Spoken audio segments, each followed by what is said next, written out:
Nowadays, it's almost unfathomable to think of a web page without a video. And if you have a video, why not make more of them and put it into a playlist? Let's add the video playlist, scroll down to the media section and grab the playlist by dragging and dropping it in the area where you want it to go. Let's begin by populating this first with videos, and that's very simple. Here in the sidebar on the right, click on the video and then you go to the video icon and you have the option to bring in a video link from YouTube or Vimeo. Let's go for YouTube and I'll just go here randomly and I'll click on share and I'll copy this share button over here. I'll paste it and you will see it will bring in the thumbnail. If it says here on the left, currently not available or offline, don't worry, it will populate at some point. Let's go to the next one. Let's bring in a second one.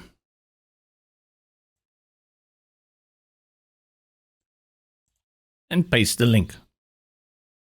From here, you want to bring in a few more videos.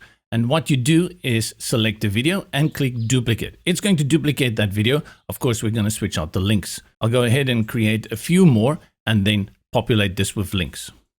Now I've got 5 videos here. And let's go have a look at how these will look on the front end. I'll update the page and then click preview.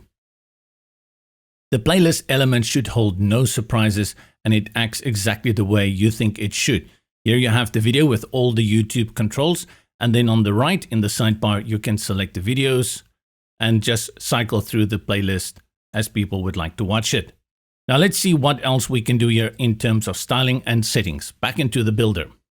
Starting with the container element settings, we go to the top right-hand corner and you will see we have here the option to have it horizontal as it currently is, or have the playlist at the top in a vertical position.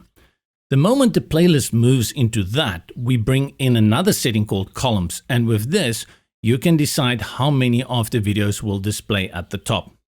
At some point, you won't be able to go much higher than 6 based on space constraints, and then the slide bar at the bottom that you saw earlier will appear, through which people can use to cycle. If you have that many, probably better to stick with horizontal. For this exercise, we'll work with horizontal, but all the styling options apply for the vertical as well. Color here refers to the entire container, so you don't need to play around with it. And if you go to settings, you have width and sidebar. Very important too. Width will control the entire element, whereas sidebar is going to control the ratio of the sidebar to the rest of the video. I'll go down to 300. I don't want to make this area too big. Then you have your normal styling, as well as your effects. After this, to interact with any of the other settings, you just select any of the videos in the playlist. And let's see what we have here. We've worked with the type and the link. And then under advanced, you have everything related to YouTube. You can have the controls. If you want to remove that, you can remove the branding of YouTube and you can set it on loop. You also have a start and end option that you do set in seconds. If you want to use a different cover than the one that is drawn from YouTube, you can upload it over here. And then some filters if you need to play around with that. Typography is going to apply to title, as you see here at the top, and then subtitle. So you set these two independently. Let's put it on Montserrat and I'll reduce it to 16. And then for subtitle, I'll also put it on Montserrat and put it down to 14. With color, pay attention to all the different sections that you have control over the color. And you also have hover settings here. If we go to title and I put it on a dark color, subtitle, I'll put it also on dark, background, I'll put it on white, and I can even remove it if I have an overlay for the background that I want to use. I'll leave it on white for now. Note that when I go to title, also the active one appears. It will show you the video that is active. In this case, I'm playing this one. The color of the active video's text will display like this. Now this test title video and subtitle video text that you see here is custom text. You need to add it there. I'll just call this video 1 and then a short description with Morgan. And this is how you will go ahead and change all the text of the other videos as well.